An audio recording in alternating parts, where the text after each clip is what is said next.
his story. So thank you all again, and I look forward to seeing you. Thank you.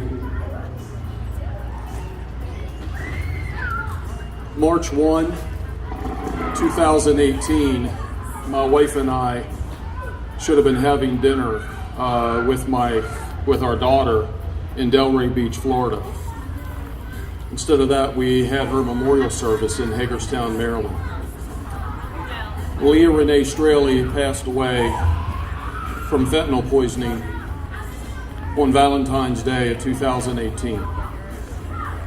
That has forever changed our lives. Leah struggled with addiction probably beginning at the age of 14. Started with marijuana, continued and progressed through heavier drugs. She was in and out of sober living homes, about 12 or 13 of those to be exact, both locally, West Coast, East Coast, and the Midwest. While she was in those sober living homes, she helped a lot of others.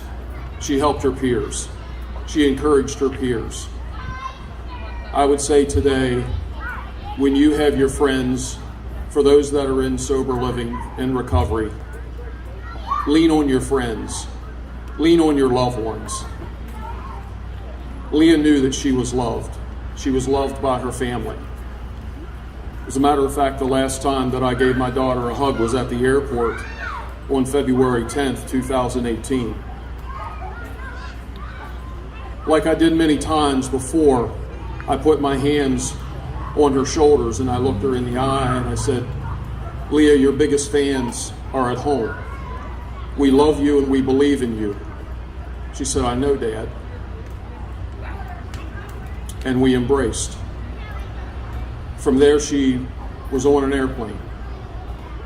That was the last hug and kiss that I got from my daughter. And oh, how I yearn for another hug and a kiss from our Leah Renee.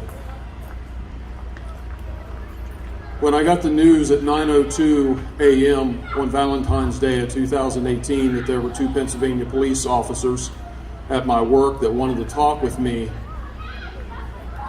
I had no idea about the news that would be forthcoming. Honestly, we went into a private room and they broke the news to me that they had received information from the police in Florida that our daughter had passed.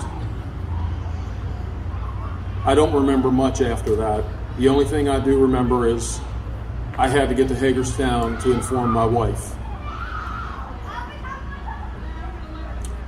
When Leah was in a sober living home in Ephrata, PA, there was a church group that came in around Christmas time that had wrapped presents.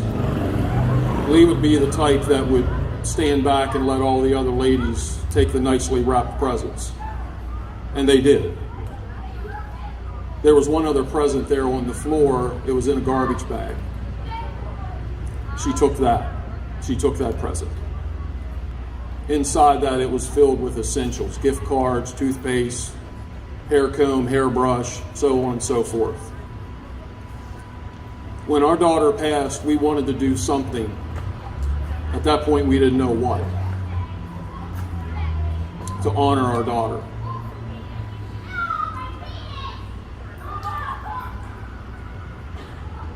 Three days after her memorial service, my wife and I were sitting in a pew at our church, and this card came across my left shoulder.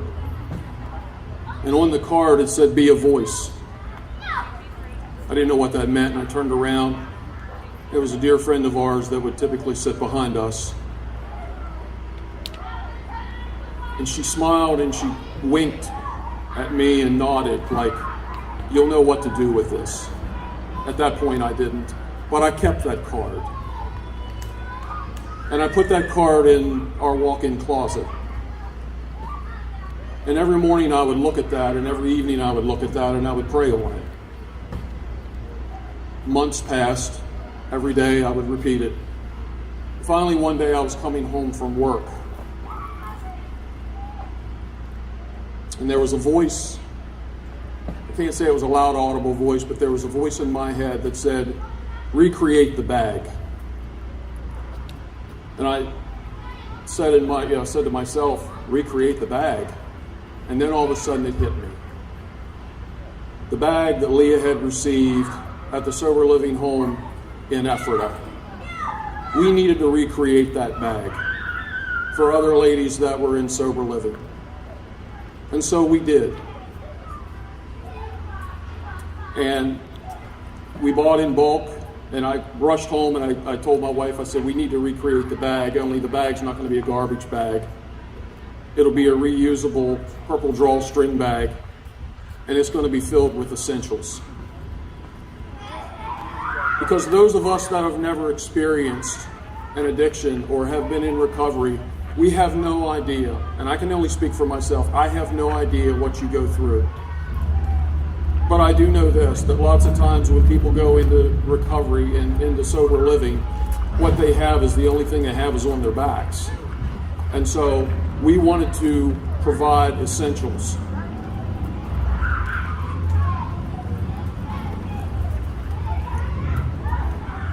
This is the Leah Legacy purple bag. My wife and I go into sober living homes for women. We go to agencies and organizations that are treating women in recovery, and we share Leah's journey. We also share our journey as grieving parents. Every day there's grief. There are good days, but those good days have triggers. And I think you all know what I mean by triggers. And so I stand before you today by saying that to date, we have gifted 451 Leah Legacy purple bags to ladies that are in recovery. And to me, that's a blessing. Thank you.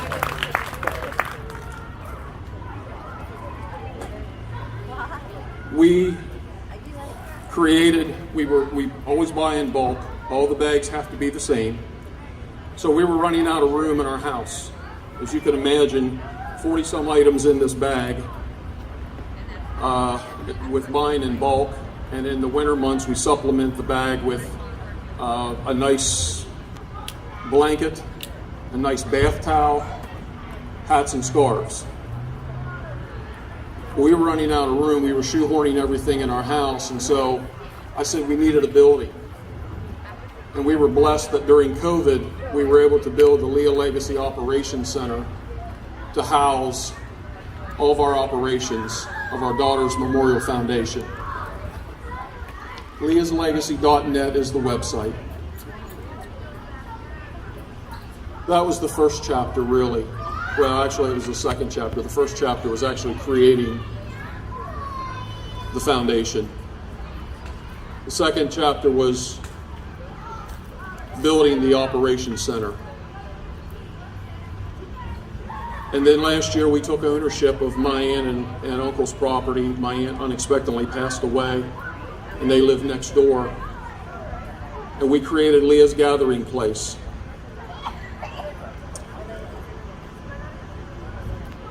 Let me tell you a little bit about Leah's Gathering Place. We have a house guest there that's got 5 years sobriety. My wife opened up a little mini bake shop, Leah's Cookie Bite Bake Shop. And we are now offering life skill classes for women in recovery. And we're actually going to do those first life skill classes next month. If you stop by our tent at Leah's Legacy, we have flyers out.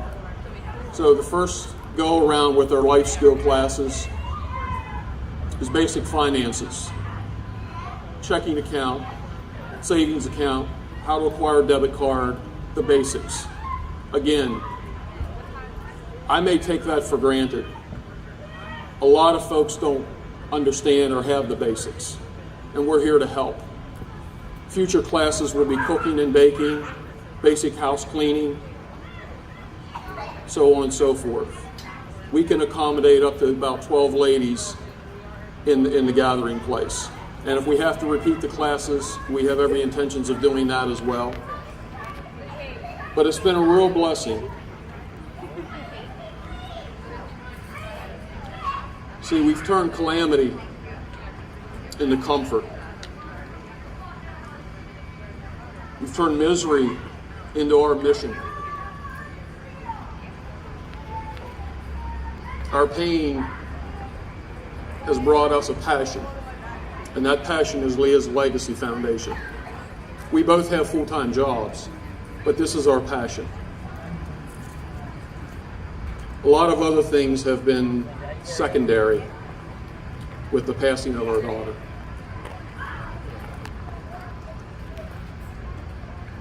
We live our life with a purpose, and that purpose is to help other women in recovery,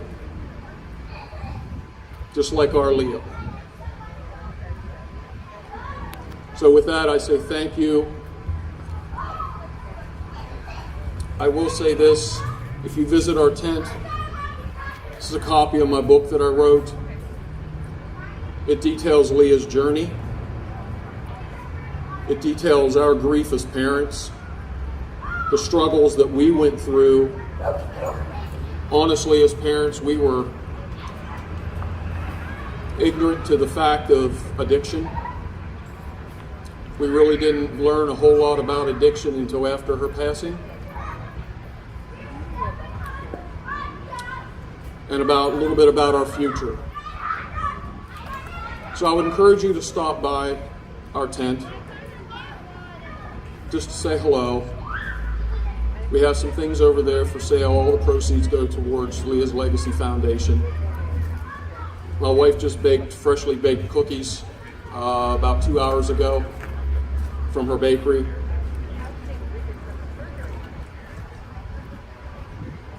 Again, recovery is a personal journey.